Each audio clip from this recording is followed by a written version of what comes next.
Hi నమస్తే friends, ఎలా ఉన్నారు? బాగున్నారా? మీరందరూ బాగుండాలని భగవంతుని ప్రార్థిస్తున్నాను. ఇప్పుడు మీకు చూపిస్తున్నది బెండ మొక్క. ఇదిగోండి, గ్రో బ్యాగ్ సైజు. దీనిలో నేను 4 బెండ మొక్కలు వేసుకున్నాను. భలే కాస్తున్నాయండి. చూసారా, బెండకాయలు కనిపిస్తున్నాయా? 4 బెండ మొక్కలు వేసాను. ఈ బ్యాగ్ సైజుకి 4 మొక్కలు పడతాయి అన్నమాట. ఇంకొక బ్యాగ్లో ఒక 4 వేసుకున్నాను. 8 వేసుకుంటే రోజుకి 4, 8 కాయలు అయితే 2 రోజులకి మనకి కూర అయిపోతుంది. వేసవిలో కూడా బెండ బాగానే కాస్తున్నది.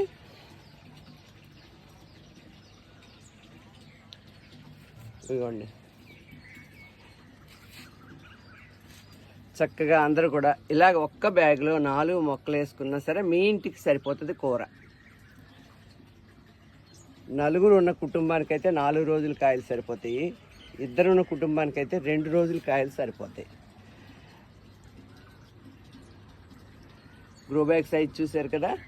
దీనికి కూడా నేను మట్టి 70%, 30% పశువుల పెంట ప్లస్ కొద్దిగా వేపిండి, కొంచెం ఇసుక కలుపుతాను.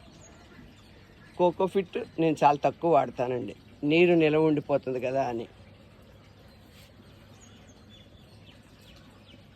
ఇది మామూలుగా ఫిష్ ఎమినో యాసిడ్, జీవామృతం, OWDC ఇవన్నీ ఇస్తుంటాను.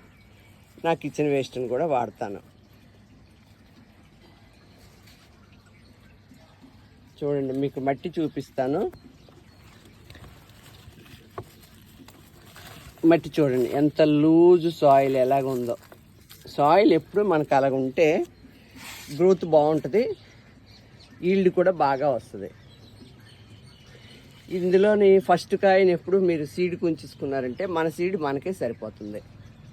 వేరే ఎక్కడా కూడా మనం విత్తనం తెచ్చుకోక్కర్లేదు. నేను ప్రతిదానికి ఫస్ట్ కాయని విడిచిపెట్టించుకుంటాను విత్తనం కోసం అని.